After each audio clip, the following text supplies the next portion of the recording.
We good? Yes. Okay, so as I was saying, the public hearing is different than the public comment. If you have public comments that you just want to make comments or share an idea or speak generally to the board this morning, we would ask that you wait until we have concluded the public hearing, which case the public hearing, the speakers are speaking to something very specific, one of our applications. And it has been publicly announced in the media, and we've advertised the meeting this morning so that those who would comment on the issue would be prepared to do so this morning. So if you have public comments, just generally, I'm going to specific to what you want to talk about, that's fine. But please wait until we conclude the public hearing. And with that, I will open the public hearing. Mr.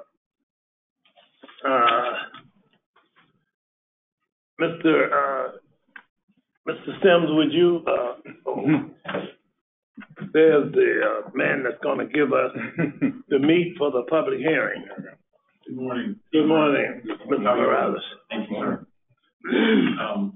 Every year, NRHA makes a request to the City of Norfolk for funding for general funds, for capital improvement funds, as well as for community development block grant and home funding.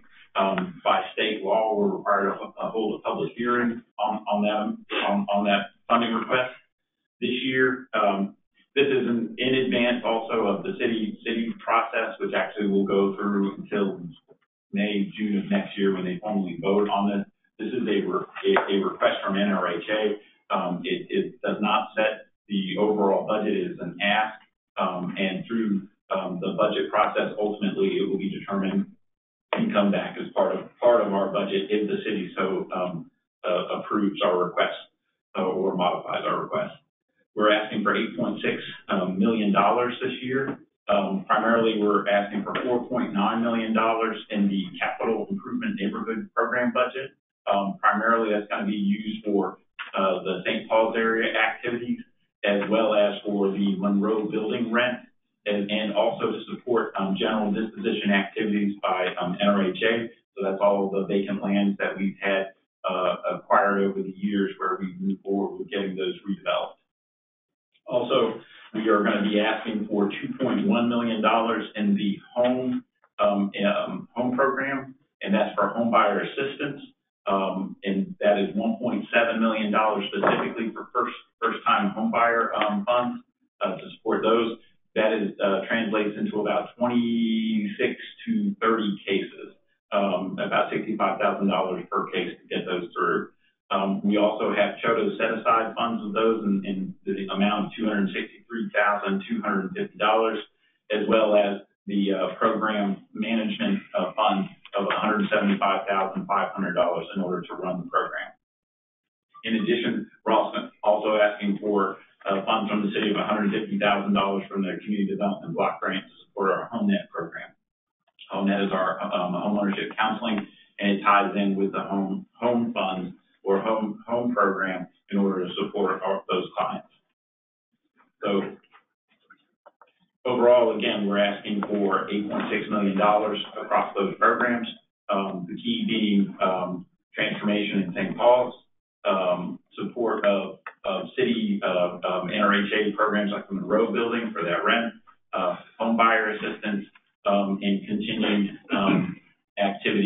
disposition activities for the authority. Thank you, sir.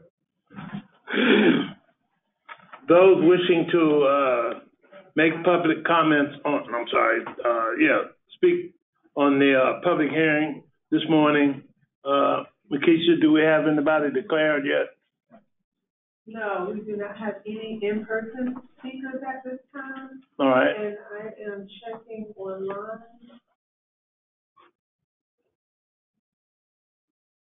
We do not have anyone with their hand raised wish to ask a question. I will check out in the hallway. All right.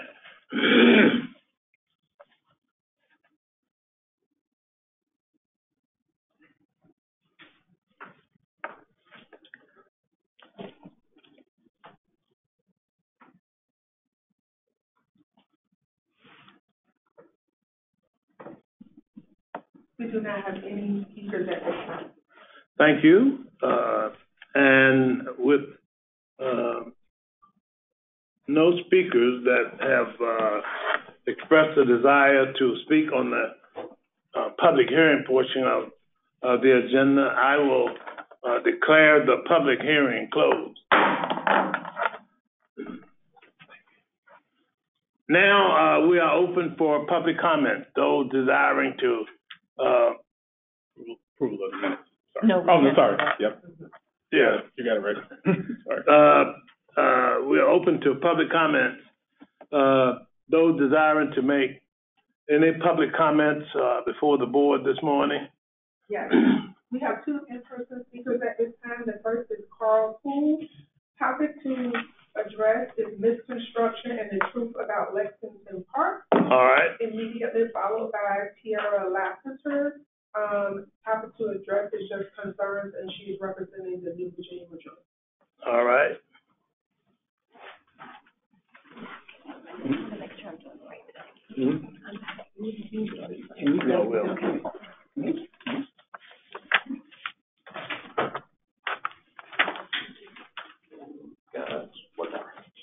Thank you.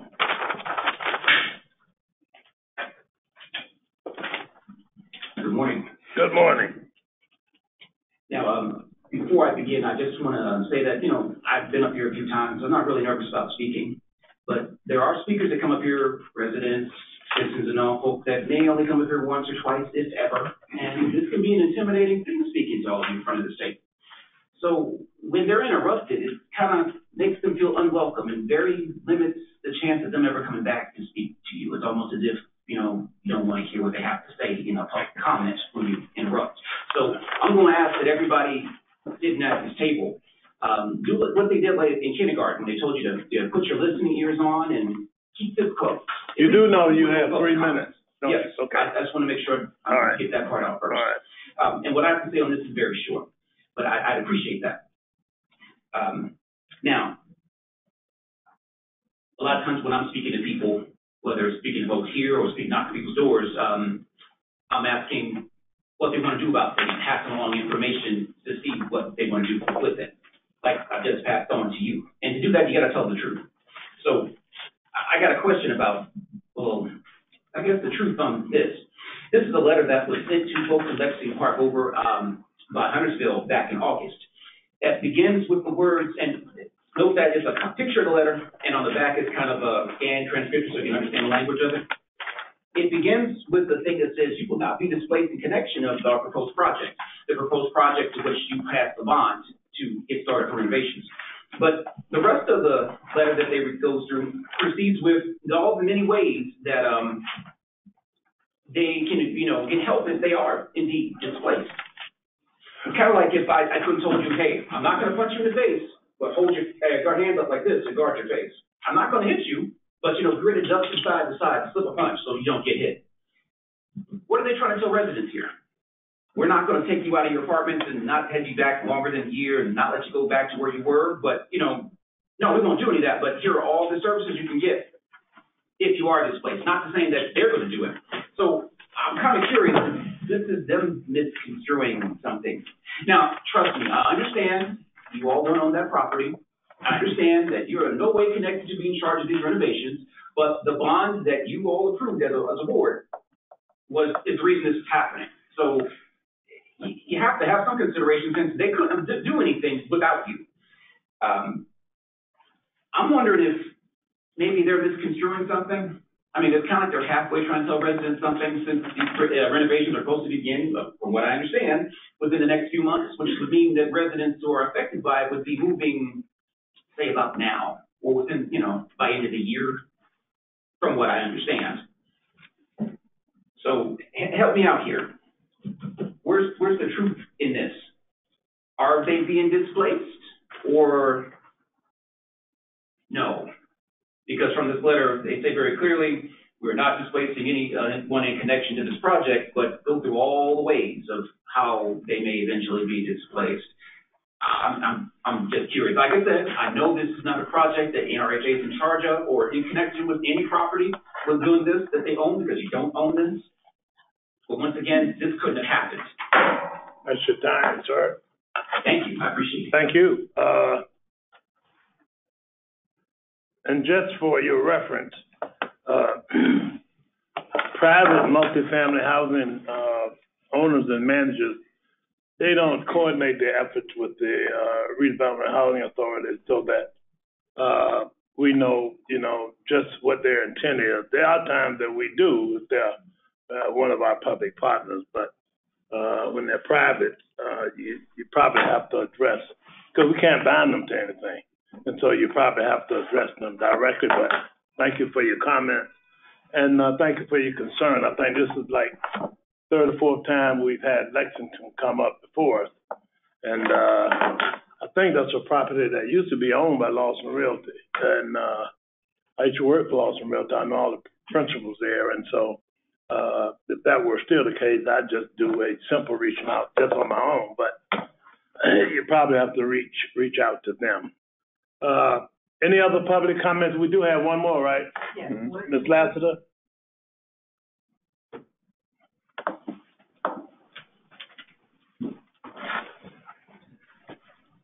Let me get my stopwatch started, Ms. Lassiter, before you get going. You ready?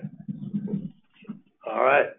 You're on. So good morning, commissioners, and to all that are in the room. So I had a few concerns this morning, and one of the concerns being the engagement with all of our communities of this actual board. So when was the last time anybody in this board or on this board has been in a public housing unit, has been in public housing events, has been to local community events, have engaged with residents? Now, I do understand that there are some people in the room where their jobs consist of engagement with residents, not talking about you guys. I see you guys out here. So there are a few people in this room that is not being asked to. But my key question for asking that is, if you don't currently know what conditions are like in those areas, then why is it when I come forth to speak above the board, I'm feeling unheard in a room full of people? As well as the mistreatment of me the last time that I spoke at this particular board, which was saddening and felt like a personal attack to me. And so what's going on in leadership all across Norfolk, Virginia here, what I mean by housing, city, schools, and other lower level positions where people hold leadership titles, I'm seeing a mistreatment every day of everyday people, the same people who populate these systems. So we would not need an NRHA if there wasn't poor people who needed housing within the city. So the only reason why we have these entities is to indeed assist and help the people. So when we are speaking and we are belittled, humiliated, shut down, dismissed, and degraded, it makes us a little bit more fearful of the relationships with these entities. Because how can I truly trust that you have my best of interests at heart and that you will help me if you are mean, rude, and nasty to me on an everyday basis? I think we are out of touch with people. I think leadership has lost their personal touch.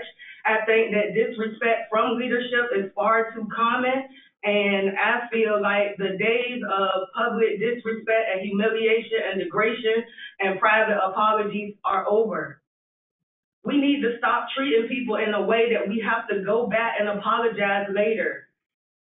So that way we can clear our conscience. It's called certain characteristics of leadership. You have to be honest. You have to be transparent. You have to be a good person if you are going to serve people. And with that being said, I feel like if we work collaboratively together, we can solve these issues that have not been solved for decades. The issue is we're leaving the poor out. With this being said, if serving people is beneath you, then leading people is beyond you. You shouldn't be a leader if you have a problem with serving people or offering services in a way that is humanizing and not dehumanizing. So I just feel like those are a lot of my concerns. I feel like none of these things cost money. I feel like all of these things are related to character and morals, and I feel like as people, we should do a better job. Thank you. You were right on 3 minutes, Mr. Saxton. Thank you. Oh, you had your own timer. Mr. Speaker, we have one last, speaker, Mr. Javon Bennett. He is online. Mr. Bennett, I am going to unmute you, and you may unmute yourself and begin. Tell him the 3 minutes is gonna apply to him. Can y'all hear me? Yes. We can hear you, sir. Yep. Good morning, everybody. Good morning. To my knowledge, correct me if I'm wrong, but there has been a lot of things that has transpired within these last 6 months. What I'm hearing is division. We as a people, we need to put our pride to the side. In order to accomplish our goals to thrive in society, there's been a lot of animosity, misinformation, and even disrespect unequivocally between residents, NRHA, and New Virginia majority. I'm not here to point fingers, I'm here for solutions. Whatever needs to be done to reinvigorate this relationship, let's do it. Let's not let ego erase professionalism. Let's not the lack of clarity deter us and become ambivalent of each other. Conversations in depth outside of these chambers can resolve some of this. So hopefully everyone is agreed that an open dialogue in a different setting is necessary. Just wanted everybody to know that remember we are all culpable in this. Nobody's right, nobody's wrong. But if we work together, we can figure this out. We came a long way before, and I feel like it's been going downhill. And I don't want to be the bad guy. I don't want NRHA to be the bad guy. I just want to work together and figure this out. But it can't be done unless we talk, have a realistic talk outside of these chambers and figure out everything. If somebody's saying, hey, you're wrong on this, okay, let's really talk about it. Let's get some clarity on it. If somebody's getting disrespected, okay, you know what? I was wrong for that. I apologize. That's all it is. We human, we all adults. That's all it is. We can really thrive and get what we need done if we work together. We letting little stuff hinder us from what we really trying to accomplish. That's all I gotta say. Y'all have a good day. Thank you, Javon. You did that with a minute to spare. Anyone else, Makisha? You don't have anyone else online? I will check the hallway. All right. Chair, if I could probably have a word on that one. Can we wait for commissioner's comments to do that? Because it's relative to what I'm hearing. What were you saying, Albert? She said I'll wait for Commissioner. Oh, okay. We do not have any additional in-person speakers.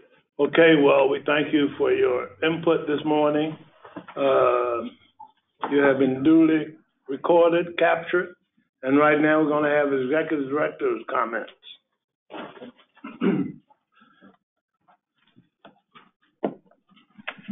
Good morning, everyone. Good morning. Thank you for being here today on this crispy kind of fall day. I want to start out by saying, because I think we're staying in a line of this theme. So if I'm truly a leader, which I come to work every day to do my job on behalf of the residents and the constituents of Norfolk, sometimes you got to say, okay, Albert, I was wrong. However, I'm going to start by saying this. Regardless of if we agree or disagree, and I clearly don't agree in terms of how things have been characterized about Lexington Park, that doesn't give me the right to cut somebody off, right? So for that, this last trip, just walk up. Oh, you got it back there, all right? All right. So I apologize for that because that is important. But I'm going to take you up on your offer too, because I feel like there has to be a lot of conversation that happens. And it's not just one-sided. And I want to make sure that at the end of the day, you have a responsibility, just as I do, to tell the truth, to be accurate on facts and information. And so I will be happy to sit down with Virginia New Majority at a time that you like, at a place that you would like, so that we can have that degree of conversation, because I believe that's important. And so I want to make sure that everybody has that degree of trust. And I will say, we're in the community. We're in the community. You know I'm in the community. And you know that residents are very pleased in terms of things that are happening. It's not perfect, but we're continuing to do that. I will tell everybody that An encouraging factor for me was just a couple of weeks ago, Brenda and I were at Young Terrace. We were meeting with the staff. When I walked out, somebody rolled past, never know what you're going to hear, but if he's the one that said, I appreciate the job you're doing. That means a lot in terms of the work that we do every day. So I'm going to put the ball in your court. As a matter of fact, before you leave, we're going to get some dates on the calendar because it's time to square up. And I don't mean fight. I mean, get the dialogue up and talk through things. And I think that's important because we have a responsibility at the end of the day. Bonds should not be something that is trivial. A gen notice it shouldn't be something that's trivial. It's what happens behind that. And to go one step further, because we talked about this in a conversation, you know what happens if they ever decide to terminate the Section 8.5 contract for Lexington Park? If that ever were to happen, all the residents would get issued vouchers. That's important. that's important. And that's not what's happening, but then you got to understand the whole equation.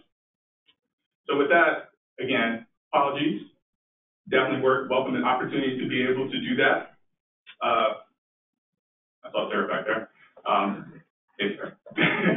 But I welcome the opportunity for third-party training on things like gen notices, on things like relocation, on things of the HUD process, on the distinctions between different programs so that you're better informed, just as well as I, just as well as the public, because again, we have a responsibility. And that, I'll stop there in terms of that. I do want to talk about some things we've been doing. So we do have an opportunity to return to the table for the Greater Norfolk Corporation, which we have done. We're actually back on the board of commissioners, the board of directors for them, and so we're excited about that. We've been talking with a lot of different partners, so we have a presentation scheduled with the Hampton Roads Chamber next month to talk about things.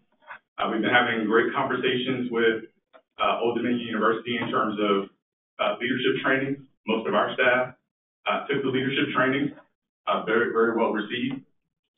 We have the next step of training, which is training for our residents in terms of different career paths, so we're excited about that. We're excited in terms of the Workforce Council meetings that we had in terms of trying to make sure that we have workforce opportunities for our youth, for the young adults and adults, even our seniors who want to work, and even individuals who want to work. We continue to work through our development efforts, and I know Steve will talk about that because that's important, but I do want to talk about the broader pieces of our development efforts in two sides. The real estate, which we are trying to produce better housing types, more sustainable housing types, more accessible housing types, and more amenities. The other side of the development is the human development. And human development is making sure that people have economic mobility, which is having the ability to make choices in their own life in terms of where they want to live, where their kids go to school, where they want to work, where all of those factors, because that's important. We recognize that the people that we serve, and to go back to the people we serve, if you go back and look at the statute, the authorizing statute, we serve all constituents of the state of Virginia. And it says specifically low and moderate income individuals. So we serve all. We realize that all don't have access to certain things, and we'll continue to work to make sure that people do. So again, welcome those conversations, welcome those dialogues, welcome those partnerships that we continue to form, because it's a different day at NRHA than it was 11 months ago when I got here, and it's going to be a different year, at the 12-month mark and beyond. With that, I'll turn to the commissioners for any questions you have. Any questions for Mr. Sims? Thank you, sir. Thank you. Departmental updates. Who's up first? Dimitri. Good morning. Good morning.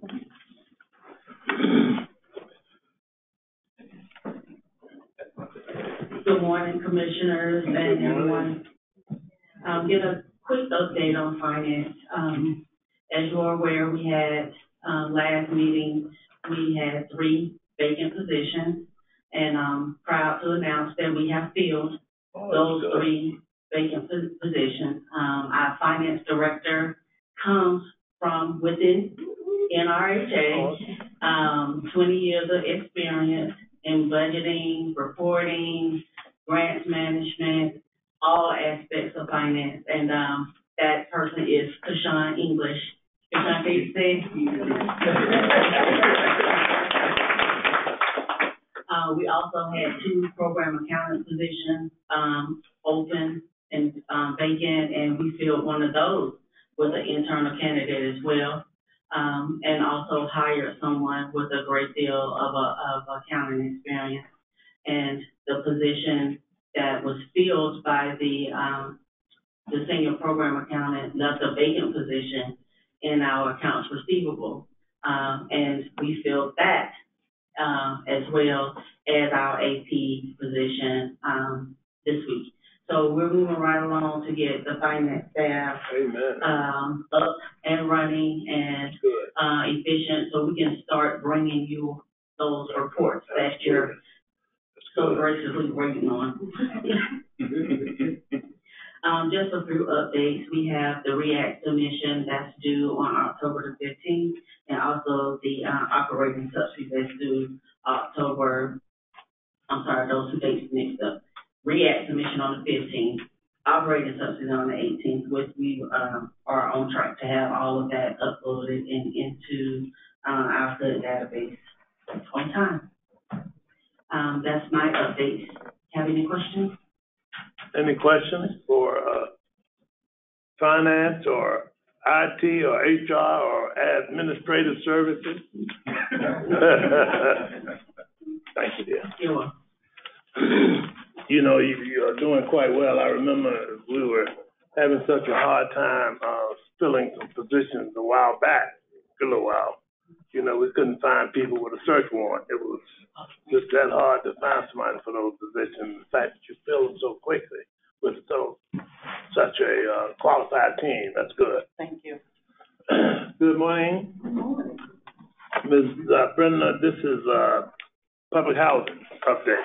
Good morning, everyone. Good morning. As an agency, we recognize the necessity of continued change to better equip and serve our neighbors. We're taking steps, we're taking a deep dive into our policies and our practices. So those things that we use to guide us to better serve our residents. So we're looking at those policies and making changes as necessary.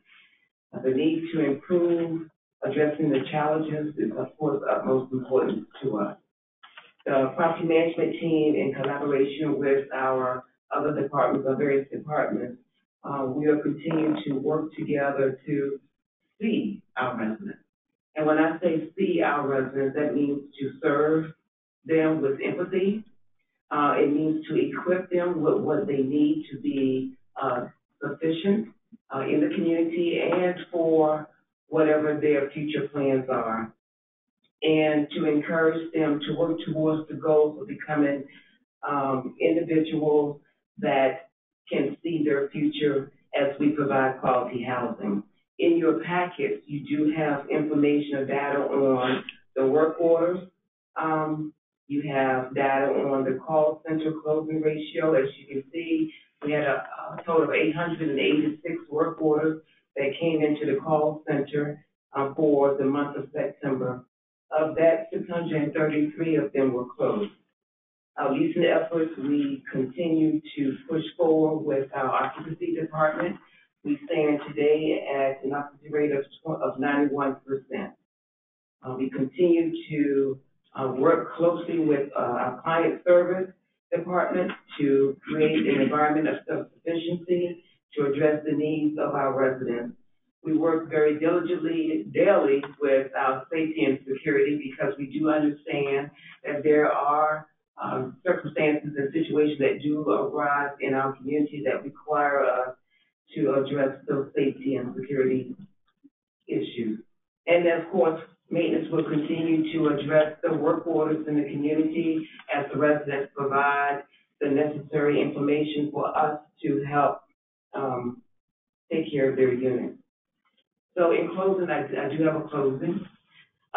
Just as fall presents itself as a season of change, allowing old things to shed away, we too can operate in the same way, leaving behind what was, focus on what is, and to build on what can be.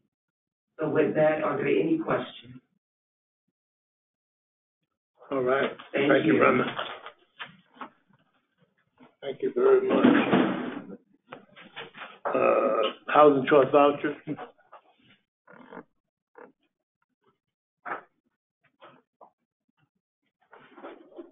Good morning, Ms. Watson. Good morning.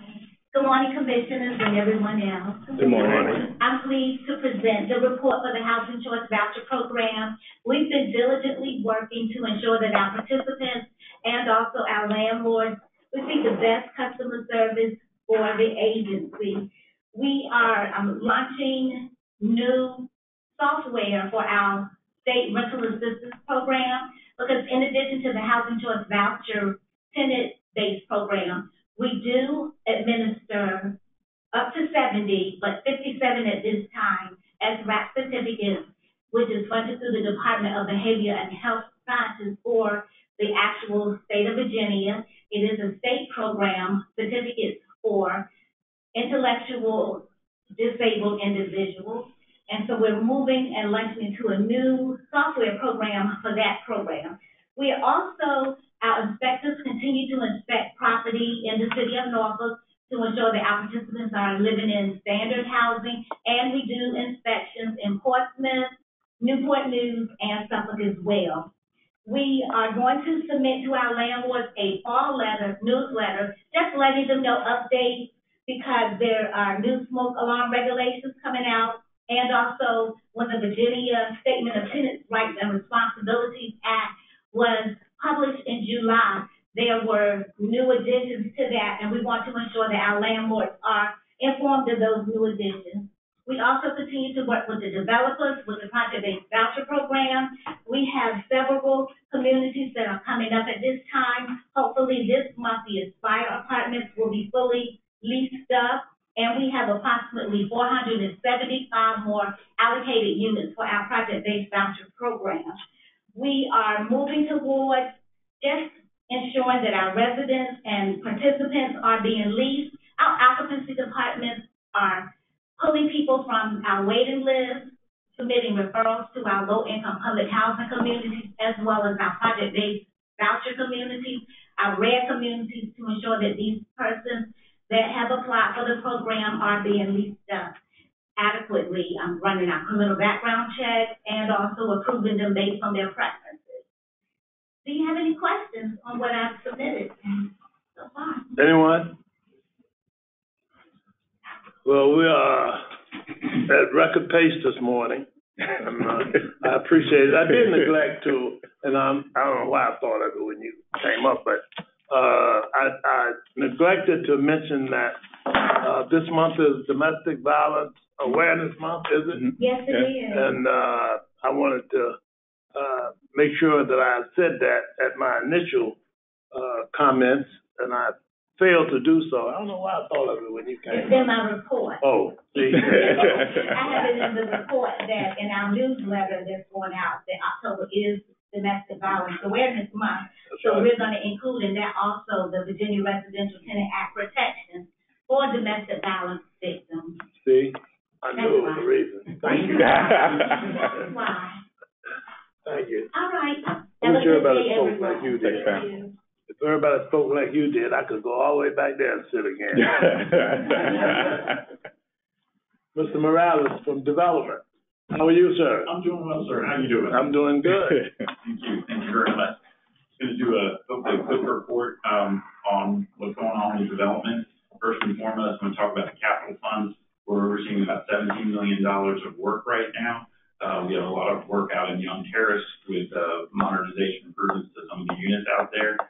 We're also, again, continuing with the major elevator projects at Sykes and Partray, where we're adding elevators and renovating the other elevators there. Also at Bobbitt and Hunter Square, we are doing an elevator upgrade up there. So, in addition, we've listed them all out in the packet for the board. just various projects, but also something to highlight of all of our projects, 38% are with NWBE companies. And that's sort of a core thing that we look to do with our capital fund program, is to make sure that we are spreading the wealth with the work and how we do our business. With the St. Paul's project, this is where I usually just say turn out the window. We can see how we're doing. Phase 2 is well underway. We're actually, as you can see, they are dried in for building 17 right now, and they are beyond the pedestal for block 18. Those projects are set to be complete summer of next year and early fall of next year. As Pam noted, the Aspire, which is actually up at Church and Church in Bramilton, they are getting ready. They are in the process of leasing up, and Pam and her group are working very closely with Richmond Group, which is the developer on that site, to lease up 21 replacement units there as part of the project. Again, just continuing to work at St. Paul's. The third phase is we are working on all of the final approvals for the financial close. It looks like we'll be able to close by the end of this year or early January, and we'll have that one under construction. That's another 191 units to be built. And then the phase 4, we are working to close. There's 2 development projects that are in phase 4. We're looking for the spring for one of those.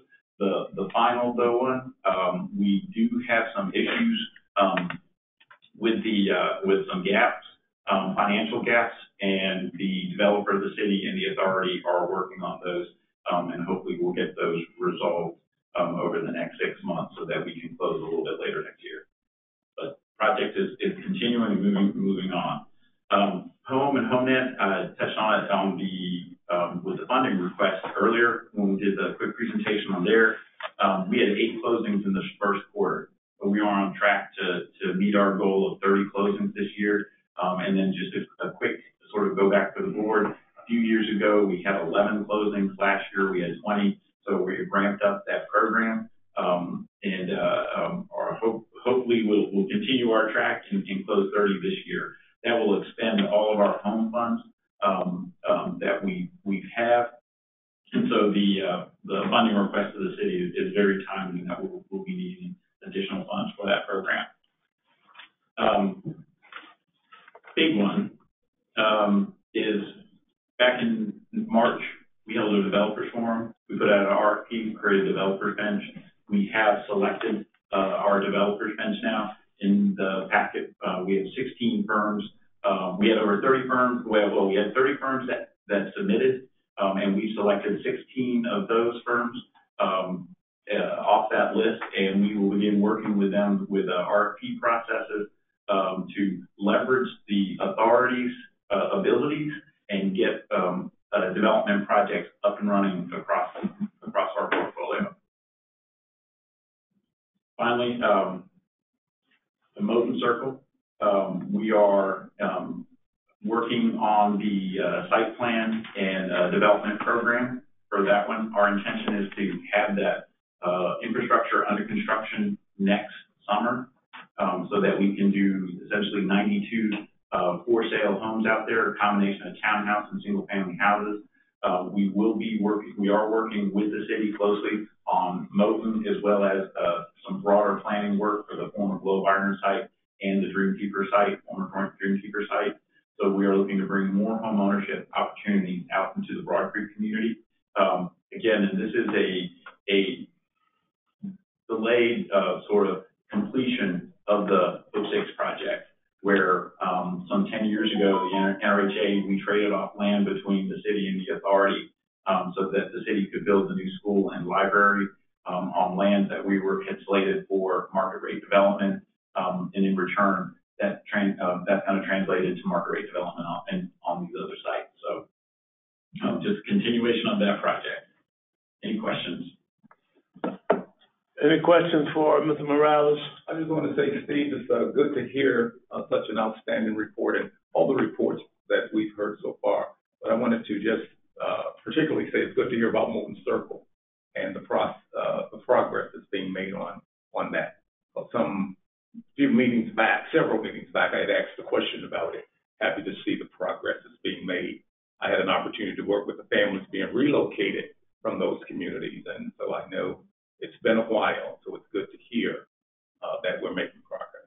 There'll be more information coming soon because we are hoping to have a community charrette as part of that project. Perfect. Thank you. Yeah, one of the things that I wanted to suggest to the staff, especially those of you that lead departments and projects, is that you invite your one or two of your commissioners every so often to your meeting or to some special activity. The problem, though, is I have to speak with all the commissioners first because, you know, there's a natural inclination for us to want to delve in and offer our ideas and give input, and then we are kind of off the reservation where we are not supposed to be involved in the day-to-day activities, giving staff directions and input. So once I do speak to the commissioners and they understand that, I'm going to encourage each of you to every so often invite one or two of us to your team meeting, so we will have a better understanding of the application of policies and practices and that kind of stuff. You don't have to do it regularly. I'm not sort of suggesting that you do that every month, but every so often when you're doing something significant and you think we ought to be aware of it, and then the commissioner brings it back to their colleagues here and talk about what they seen and better able to be your ambassadors when they go about the community at large. They can say, no, you know, Housing Choice Voucher has a brand new team to do so and so and so and so, and they are very effective at it and such and so. So not yet, but coming to a department near you soon. So thank you. I'll see. I look forward to that. I look forward to that. All right.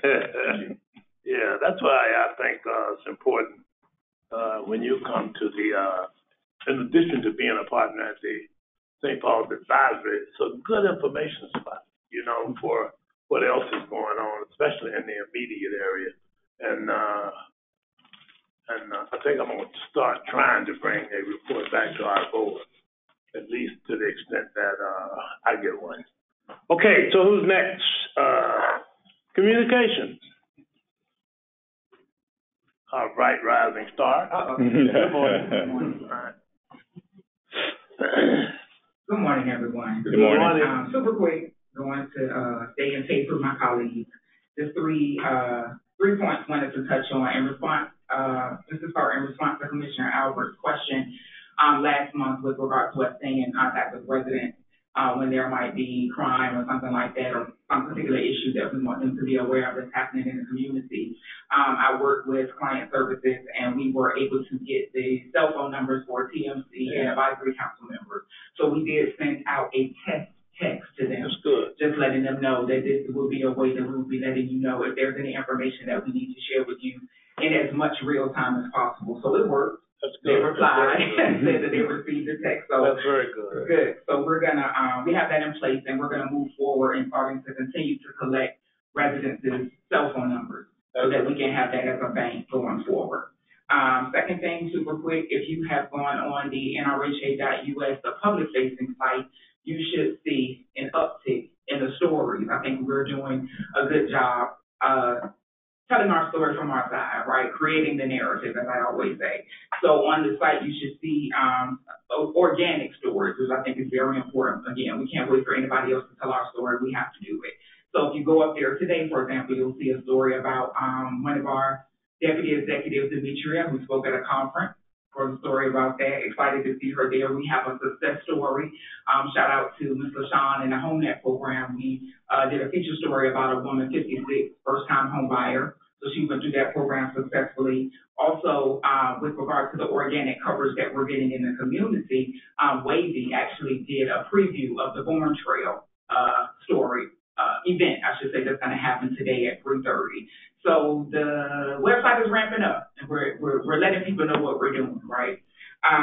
Lastly, piggybacking off of that same comment, the Born Trail ribbon cutting is today in Grandy Village. Shout out to Mike for bringing me on board to help bring that through. It's been just it's a good look, right? It's a good look for one of our communities. One of the key talking points that we'll have is that we are the only public housing community to have such a trail. So that's a key point for us. We have confirmed in attendance, obviously, our executive director, one of our deputy city managers, Councilman Page, that's his area. James Rogers, also from the city, will be there. So we're excited about that ribbon cutting this evening. Yes, That's all right. What time is that? It's at 3:30. And where is it going to be? Grandy Village. Okay. The board members should have received the invite. I know Mr. Casagrande replied and said that he wasn't able to attend. We did send the invite to the board members as well. I need to, anyway. I got it. Okay. I got it. And, Okay.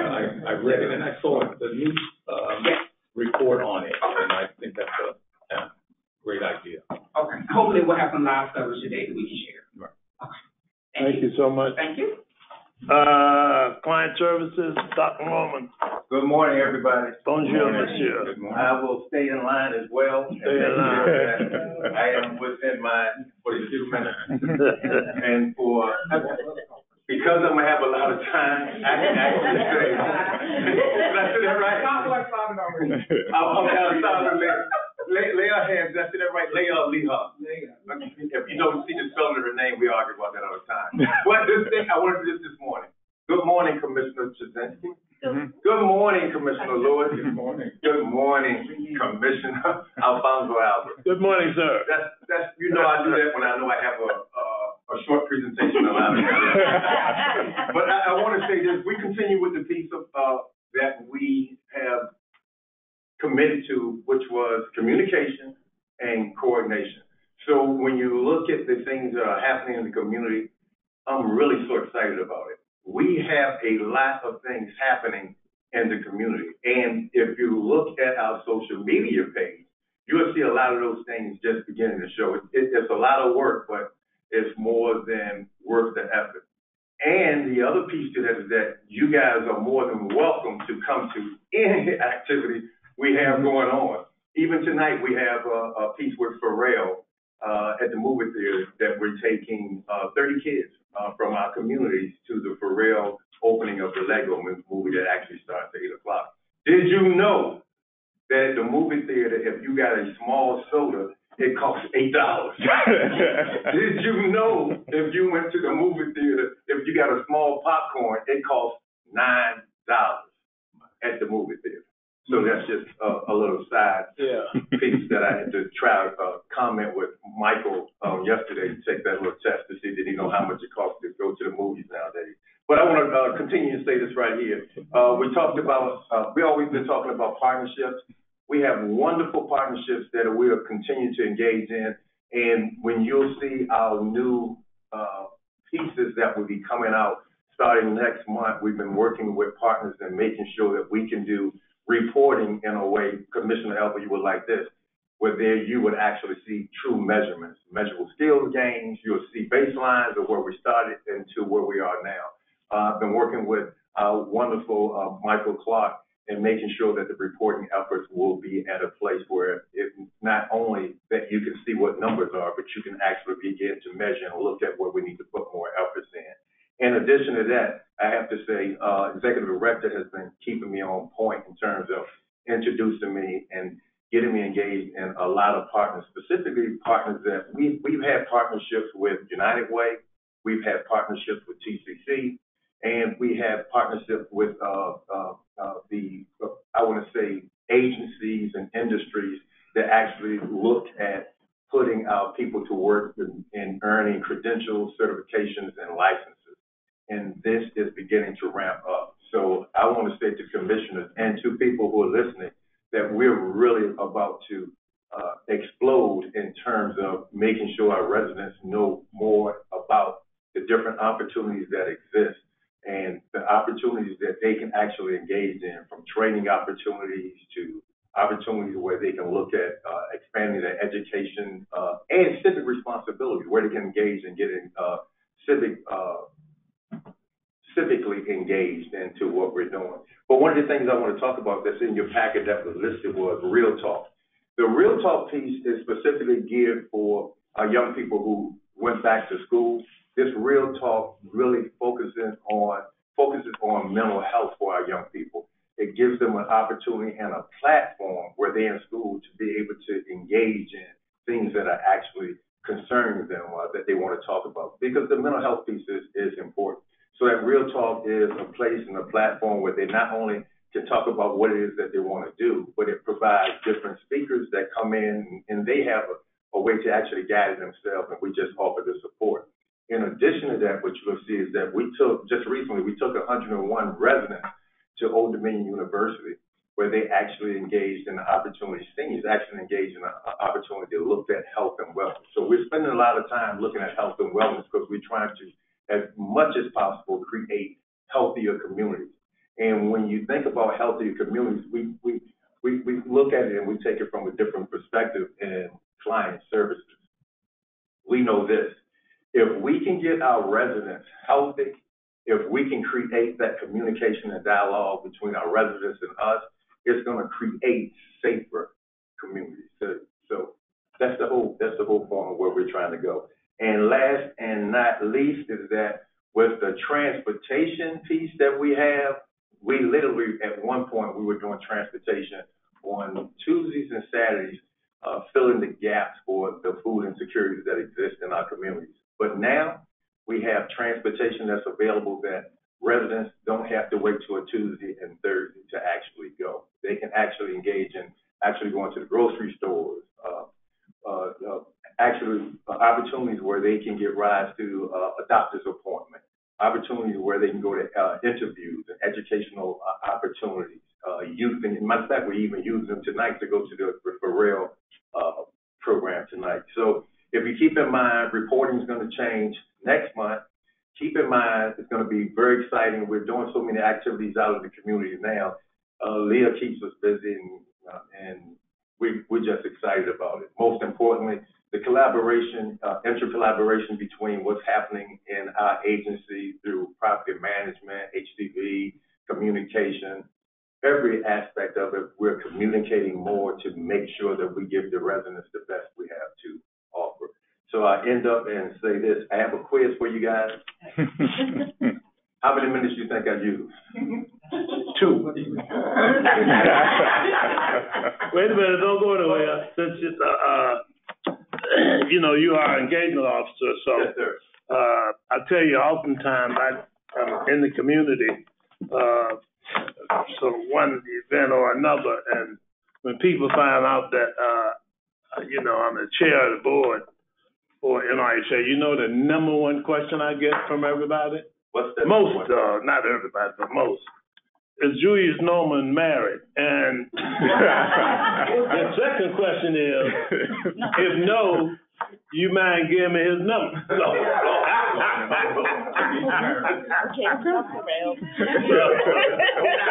our engagement officer, I wanted you to know that. Bring back the chair.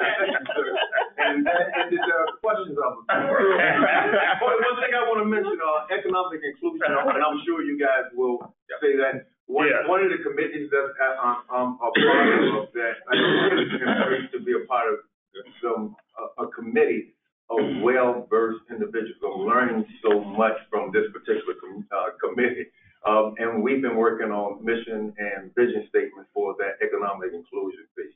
And I'm going to defer that at some point. I'm sure Commissioner Lewis will speak on that. But I just want to say how delighted I am to be a part of that particular committee. And for all our residents and commissioners, you will be very happy with the movement of that particular subcommittee, because it's going to really do a lot in terms of engagement of our communities and the city as a whole. I agree. So I just wanted, when it's time for you guys to speak, I hope you speak on that. Yes, Thank sir. you. Thank you. Commissioner. And that is it for department updates. Right. Board committee updates. We only have, we got 2. We got the executive committee. We have an update. but I don't think we're prepared to speak about it right now. Correct. And so we will give our update on our meeting at a later date, probably in closed session. And now the Economic Inclusion Committee, me and Mr. Lewis, Commissioner Lewis, with the help of Doc Norman and our executive director, will share some insights. Albert, you want to take the lead, or you want me to start? You can go ahead and start.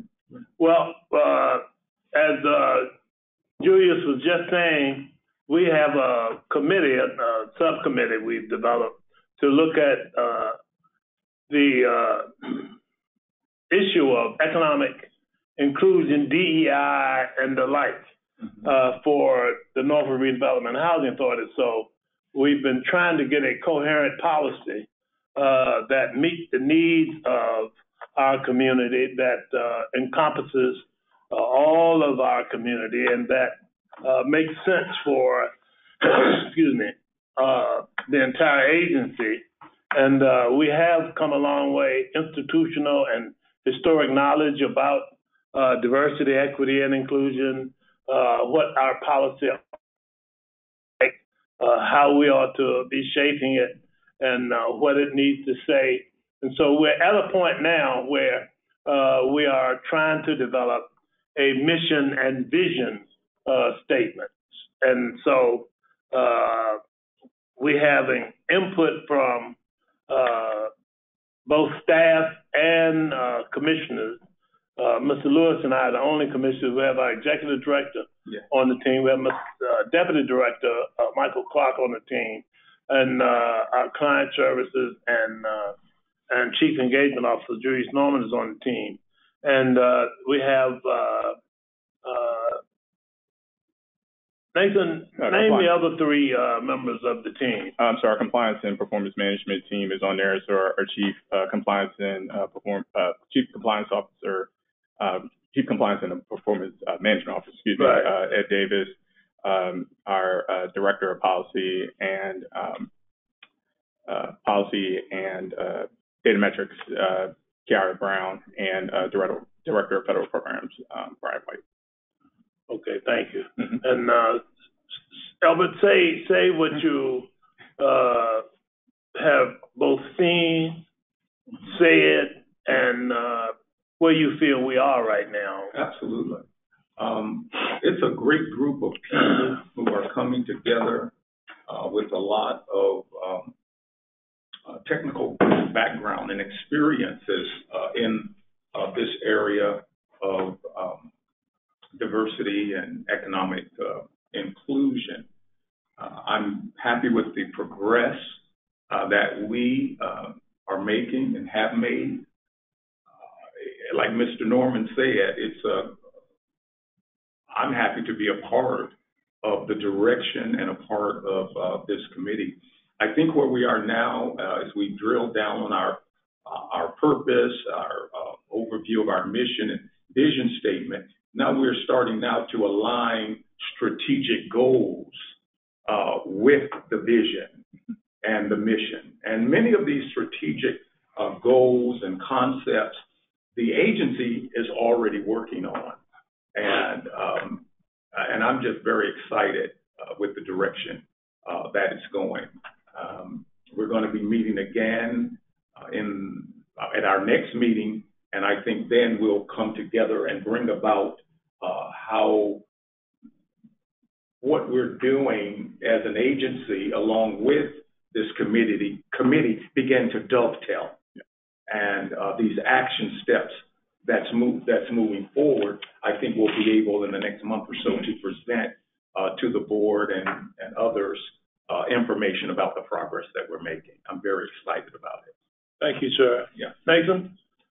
I mean, I think it's pretty exciting. I mean, from the perspective that everyone said, I mean, it's really comprehensive. It's really thoughtful. I think when you think about the agency and the role that it plays, not only as a housing provider, but as an employer, as an economic engine to the economy of the city of Norfolk. I mean, there's a lot of different touch points, and I think we have a unique opportunity and responsibility, I think, to use that to help those who are often left behind.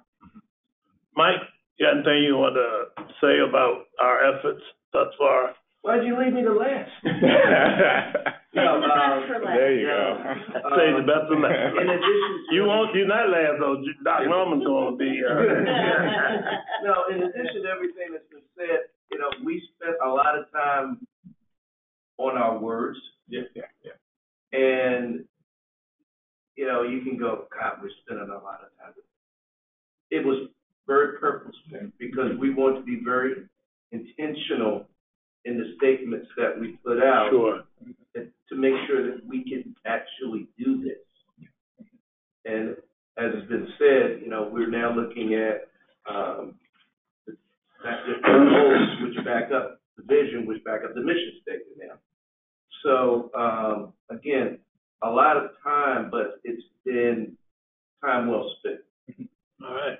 Thank you. Yeah. Doc? Mine would just simply be accountability. Okay. And so with that accountability, with all that we're doing and what we're putting, when we look at our partners, when we look at those that we're here to serve, there is now, again, through communication, through coordination, there's accountability of what we owe to our constituents, and it's accountability of people who are doing business with us. And most importantly, there are ways that people can participate and be a part of the process and not be left behind. So accountability. All right. Mm-hmm. Well, let me just say, for the sake of all that are here, Norfolk is about 47% the population make up about 46, 47% African American. And I think it's about 2% Asian Americans, and I don't know. I think that other 1 or 2% includes part of the Latina community, and the other is the majority community. If you look at our public housing and the people that we serve in public housing and people that we build either workforce housing or affordable housing for, typically you see people who have historically been kind of left behind by institutional practices, just now catching up. Those institutions are changing their focus, granting more opportunities for people to be equal in access and opportunity. And so we felt like it was important to have a policy that talks about economic inclusion. Let me tell you how that works sometimes. It's not always who is the majority changes, and I'll use this as an example. You all know that most of the people in our public housing community are African American, but not all. So there are communities where a person of majority racial makeup in the city would be a minority in that particular community. So it's important to be cognizant of that so that they are afforded opportunities that you might give somebody else. You don't automatically default to an African American, but you automatically give opportunities to people in that community that may not get them otherwise. That's the way diversity, equity, and inclusion is intended to be. Some people make it a dirty word. Some people seem to want to believe that it's just another word for free stuff or opportunity you didn't deserve or something of that nature. We think it's all about opportunity, so fair access and opportunity. And we want our mission statement and vision statement to reflect that. And hopefully you all will be proud of what comes out of it. All of you, everybody, including all of the board. So we need the board support. So with that, I will now go to commissioner comment. And Mr. Lewis, you have any other comments? Yes. A couple of things. Yes, I want to report that the Public Housing and Community Safety, we did not meet on our day. However, the reports and significant events was forwarded by NRHA staff to the commissioners. We'll be meeting again in our next month meeting. Okay. And sharing, that information. Sure. Under commissioners' comments, I want to just express a couple of things. Is that I was a bit disturbed by some of the things I heard this morning. Sure. Coming from some of the public comments. Sure. I was disturbed because I think it's important for all of us to be transparent in our communication. As a commissioner and this board, I believe, we are a group of people who are listening, and we're going to respond to what it is your concerns are. But everybody has to tell the truth and be transparent. Amen. I don't think people get up in the morning coming to work or to communities that we serve to be disrespectful. I don't think that. So I don't want, when something is in a disagreement with someone, that the default is always to go back to what it was, because what it was is not what it was now. I think we got people who hear, who care, who listen. I go to the community. I show up sometimes.